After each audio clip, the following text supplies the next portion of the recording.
Hello student, welcome in Sabu classes. अब हम financial statement of company chapter कर रहे हैं। फाइनेंशियल स्टेटमेंट ऑफ कंपनी, एक कंपनी अपने फाइनेंशियल स्टेटमेंट में 2 आइटम्स प्रिपेयर करती है।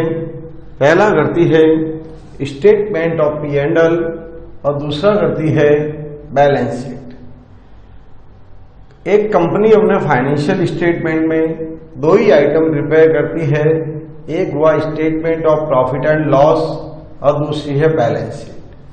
तो statement of profit and loss, statement of profit and loss for the year ended, ये इसका फॉर्मेट है। ये फॉर्मेट में जो जो आइटम्स आते हैं वो दिखा देंगे, जो आइटम नहीं आ रहे हैं आपके क्वेश्चन में उनको शो करने की रिक्वायरमेंट नहीं। सबसे पहला है revenue from operation. Revenue from operation, जो आप एक बिजनेस एक्टिविटी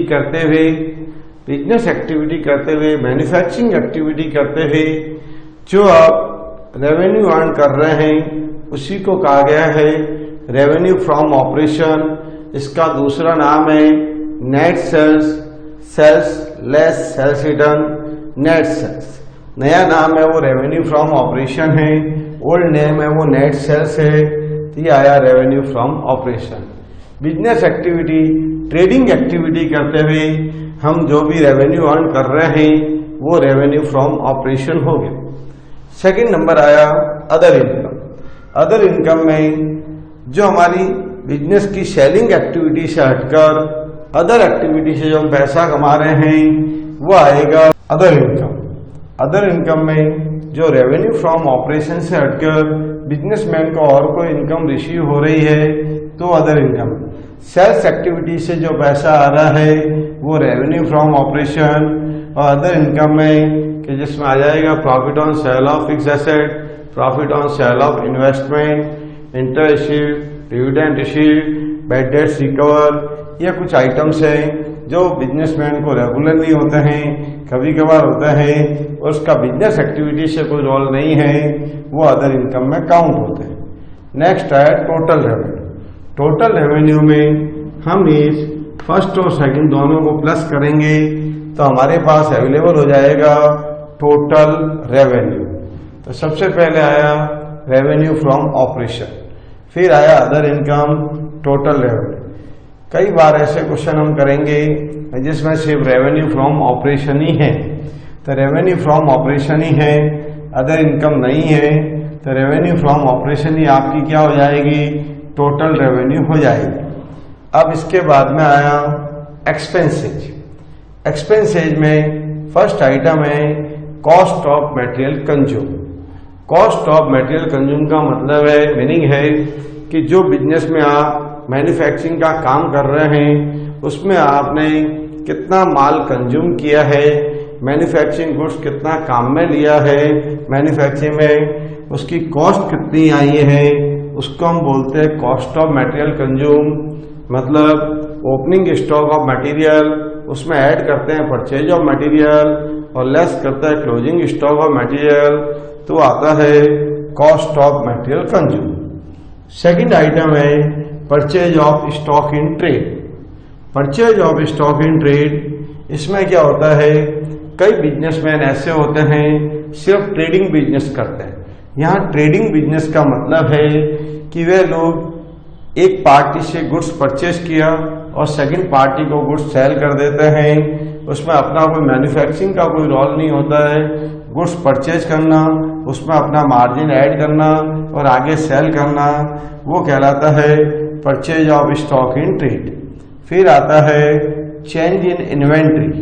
इन्वेंट्री का दूसरा नाम है स्टॉक। स्टॉक बोलेंगे तो भी चलेगा और इन्वेंट्री बोलते हो तो भी अच्छी बात है।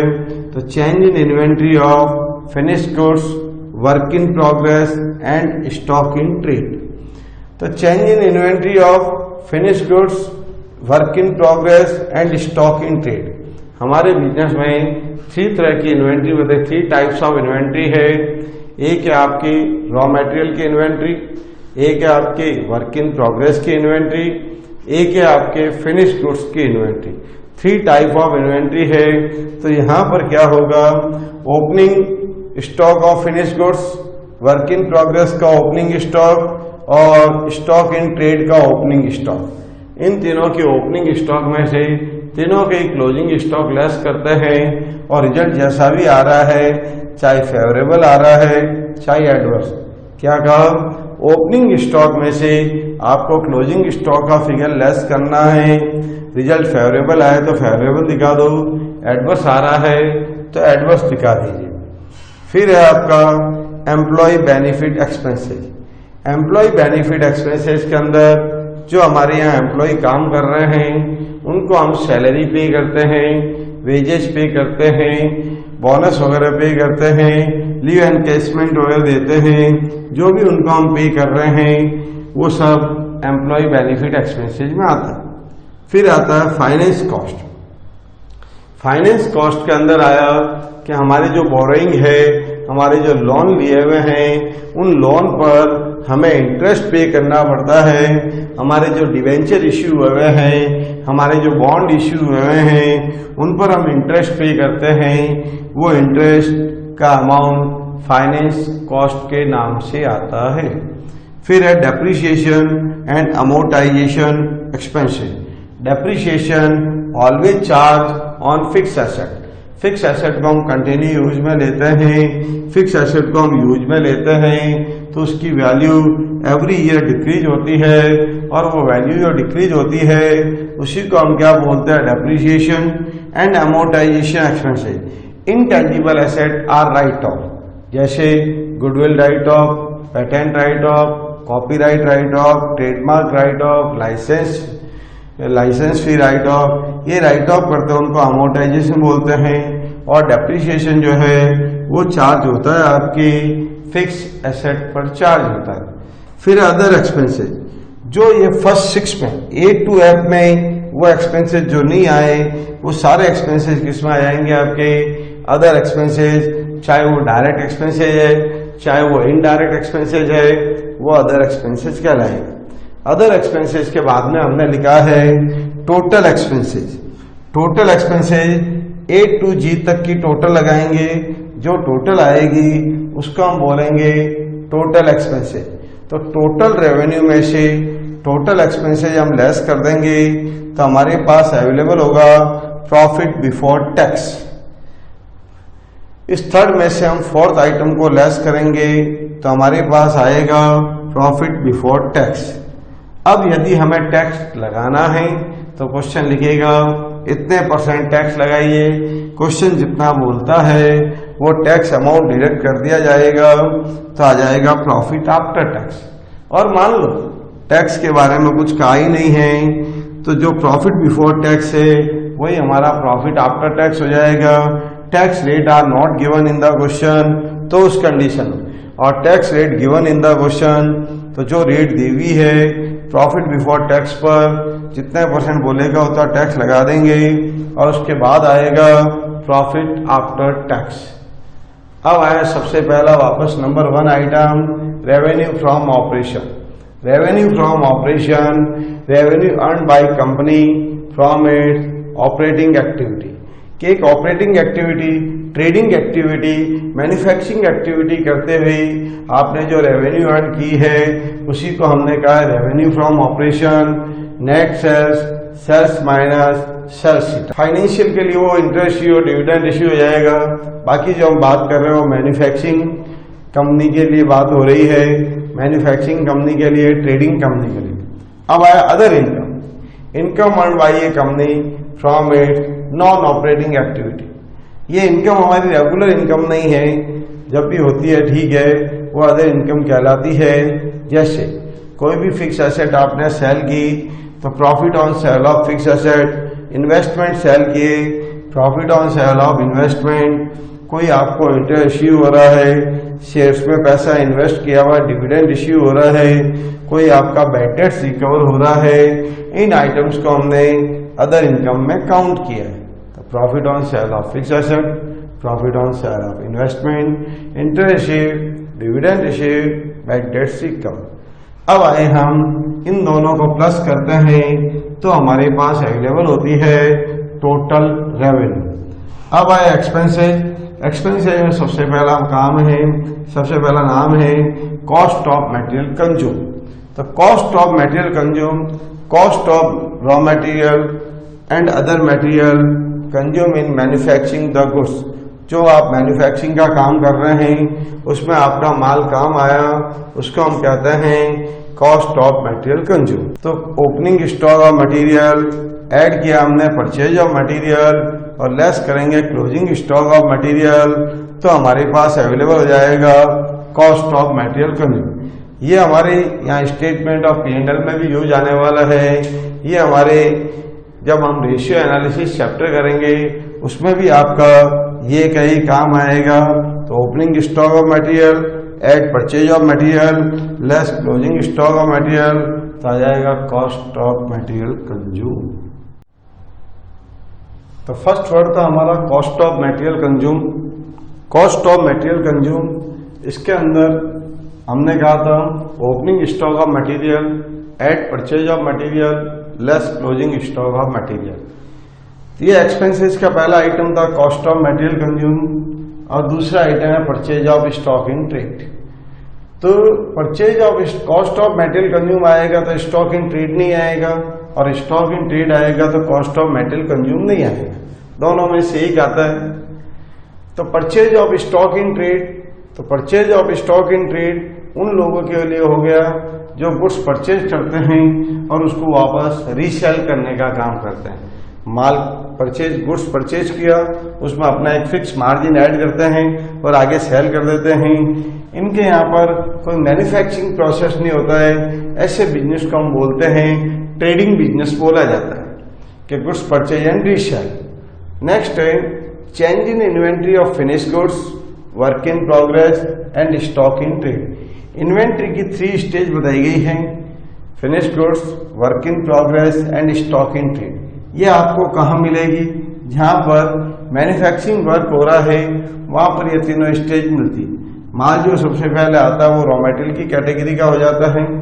नेक्स्ट होता है वर्क इन प्रोग्रेस, प्रोसेसिंग चालू होने के बाद में, और जब वो तैयार हो जाता है, जब वो हो जाता है फिनिश गुड्स। अब इसका क्या सिस्टम रहता है? ओपनिंग इन्वेंट्री, इन्वेंट्री का सेकंड नेम है वो है स्टॉक। तो opening inventory of finish goods, opening inventory of work in progress और opening inventory of stock in trade, इन तीनों को प्लस कर दिया जाएगा। उसमें से हम लेस करते हैं closing inventory of finish goods, closing inventory of work in progress और closing inventory of stock in trade. मतलब ओपनिंग में से हम क्लोजिंग को लेस करेंगे तो रिजल्ट जैसा भी आता है उसको हम बोला जाएगा change in inventory of finish goods, work in progress and stock in trade. Result favourable भी आ सकता है, रिजल्ट एडवर्स भी आ सकता है। जैसे मान लीजिए इन तीनों की टोटल आ रही है 5 लाख। 5 लाख में से 4 लाख लेस करेंगे, 1 लाख आया, तो इस 1 लाख को हम फेवरेबल बोलेंगे। ओपनिंग स्टॉक की टोटल आ रही है 5 लाख और क्लोजिंग वाले की टोटल आ रही है 7 लाख। 5 लाख में 7 लाख लेस करेंगे, 2 लाख आता है तो वो नेगेटिव हो जाएगा। नेगेटिव होगा तो एक्सपेंसेज में थर्ड आइटम जो हम शो करेंगे change in inventory of finish goods, work in progress and stock in trade 2 lakh negative के नाम से शो हो जाएगा। अब नेक्स्ट आइटम आता है एम्प्लॉय बेनिफिट एक्सपेंसेस। आपकी मैन्युफैक्चरिंग बिजनेस है, आप बिजनेस कर रहे हैं तो वहाँ पर आपको क्या रखने होंगे? अपने एम्प्लॉय रखने होते हैं। एम्प्लॉय जो आपके यहाँ पर वर्क करने वाले लोग हैं, लेबर है, एम्प्लॉय है, उनको हमने रखा है और उनको हम जो बेनिफिट पे कर रहे हैं वो एम्प्लॉय बेनिफिट कहलाता है। अब इसमें है payment made to and for the benefit of employ. के बेनिफिट एम्प्लॉय जिनको हमने रखा है, जिनको हम वेजेस पे करते हैं, सैलरी पे करते हैं, बोनस पे करते हैं, staff welfare expenses, leave encashment expenses, तो ये जो है वो आपके एम्प्लॉय बेनिफिट एक्सपेंसेस में आ गए। वेजेज लेबर को पे करते हैं, सैलरी हमारे एम्प्लॉय को पे करते हैं, बोनस पे करते हैं हम हमारे एम्प्लॉय और लेबर को, स्टाफ वेलफेयर एक्सपेंसेस उनको रहने करने की जो हम फैसिलिटी दे रहे हैं उसके लिए कंपनी का जो एक्सपेंसेज हो रहा है वो एम्प्लॉय बेनिफिट एक्सपेंसेज में आता है। अब इसके बाद आया फाइनेंस कॉस्ट।